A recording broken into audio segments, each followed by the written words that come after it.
নমস্কার, গুরুকুল ইনফো চ্যানেলে জানাই আপনাদের স্বাগত। বাংলা শিক্ষা পোর্টালে স্টুডেন্টদের প্রমোশন করার পর যেটি করতে হবে সেটা হচ্ছে টিসি বের করা বা ট্রান্সফার সার্টিফিকেট জেনারেট করা।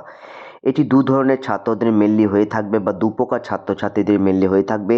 একটা হচ্ছে টার্মিনাল ক্লাস, যদি 4 আপনার লাস্ট ক্লাস হয় তাহলে টার্মিনাল অটোমেটিক হয়ে যাবে। যদি 5 থাকে সেক্ষেত্রে আপনি 5 না রাখলে কী করে স্টুডেন্টদের টিসি বের করবেন, এবং এই টিসি কোথা থেকে বের করলে সঠিক পদ্ধতিতে আপনার টিসিটা জেনারেট হবে। এখন বর্তমানে যে পেন নাম্বার স্টুডেন্টদের মাস্ট হয়েছে সেই পেন নাম্বারও আপনি সহজেই সেটিতে দেখতে পারবেন। সম্পূর্ণ এই ভিডিওতে আপনাদের সামনে তুলে ধরার চেষ্টা করব। ভিডিওটি শুরু করার আগে চ্যানেল যারা নতুন তাদের বিশেষ অনুরোধ, চ্যানেলটি সাবস্ক্রাইব করে পাশে থাকবেন, পাশে থাকা বেল বাটনটি অবশ্যই প্রেস করে দেবেন। বাংলা শিক্ষা পোর্টাল লগ ইন করার পর স্টুডেন্ট প্রমোশন অ্যান্ড ট্রান্সফার অপশানে আপনারা সকলে প্রমোশন করেছেন, এবং প্রমোশন করতে গিয়ে ক্লাস ওয়াইজ আপনারা একদম যে টার্মিনাল ক্লাস যদি আপনার 5 লাস্ট থাকে বা 4 হাইস্ট ক্লাস হয় সেক্ষেত্রে আপনারা দেখেছেন যে ডান দিকে ডাউনলোড টিসি অপশন আপনারা সহজেই দেখতে পেয়েছেন। দেখুন আমি একদম দেখিয়ে দিচ্ছি, দেখুন ডাউনলোড সকল স্টুডেন্টদের টিসি একদম স্কুল লিভিং সার্টিফিকেট দেখাচ্ছে।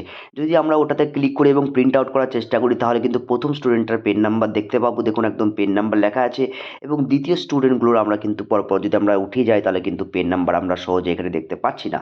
তাহলে পেন নাম্বার যাতে সহজে দেখতে পাই তাহলে কোথা থেকে আমাদের টিসিটাকে বের করলে আমরা সহজেই সেটি একদম সম্পূর্ণ পদ্ধতিতে আমরা বের করতে পারবো। দেখুন আমরা একদম স্টুডেন্ট প্রমোশন অ্যান্ড ট্রান্সফার অপশনে আবার চলে যাব, গিয়ে একদম দেখুন মাঝ বরাবর স্টুডেন্ট ট্রান্সফার আউট, সেখানে ক্লিক করলে এরকম স্টুডেন্ট ট্রান্সফার আউট, আমরা এখানে সাধারণত আইডি দিয়ে ট্রান্সফার আউট করে থাকি। আমরা জাস্ট একাডেমিক ইয়ারটা 2025 সিলেক্ট করে নেবো। তো 2025 সিলেক্ট করার পর অটোমেটিক রিফ্রেশ হয়ে একদম যেগুলো টার্মিনাল ক্লাস বা স্টুডেন্ট ছিল সেগুলো কিন্তু দেখুন 2025-এ একদম চলে আসছে। আমার একদম প্রিয়া মণ্ডল থেকে সুদীপা বাগদি থেকে সম্পূর্ণ যেগুলো ক্লাস 5-এ ছিল, এবং যেহেতু আমার হাইয়েস্ট ক্লাস 5 সেহেতু টার্মিনাল এটাই ক্লাস হয়ে যাচ্ছে। অটোমেটিক আমরা টিসিগুলো ডান দিকে ডাউনলোড করার অপশান পাবো, এবং দেখুন একদম ডাউনলোড ট্রান্সফার আর সার্টিফিকেট আমরা প্রত্যেকটা স্টুডেন্ট যদি দেখি তাহলে দেখুন পেন নাম্বার দেখাচ্ছে, শ্রাবণী পাল পেন নাম্বার দেখাচ্ছে। অর্থাৎ প্রতিটি স্টুডেন্টের আমরা এখানে কিন্তু সম্পূর্ণ পদ্ধতিতে পেন নাম্বার সহ ট্রান্সফার আউট বা স্কুল লিভিং সার্টিফিকেট বের করতে পারবো। আপনারা এখান থেকে বের করুন একদম সঠিক পদ্ধতিতে। তবে আপনাদের স্কুলে যদি হাইয়েস্ট ক্লাস 5 হয়ে থাকে এবং আপনারা 4 পর্যন্ত স্টুডেন্ট রেখে দেন, 5-এ রাখতে চান না, সেক্ষেত্রে এখনই আপনারা ট্রান্সফার আউট জেনারেট করেন না। অবশ্যই কিন্তু জানুয়ারি 2 তারিখের পর থেকে ট্রান্সফার আউট করলেই ভালো হয়। এবং সেক্ষেত্রে ট্রান্সফার আউট দিতে গেলে কিন্তু অবশ্যই গার্জেনদের কাছ থেকে একটা ডিক্লারেশন নিয়ে নেন।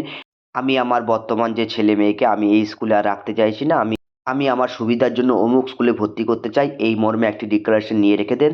তাহলে অ্যাজ এ টিআইসি বা অ্যাজ এ হেড টিচার আপনি সেভ অ্যান্ড সিকিউর থাকবেন। যাই হোক, এইভাবেই আপনারা এই পদ্ধতিতে টিসি বের করুন। ভিডিওতে এইটুকু তথ্য আপনাদের সামনে শেয়ার করলাম। সকলে ভালো থাকুন, সুস্থ থাকুন, ধন্যবাদ।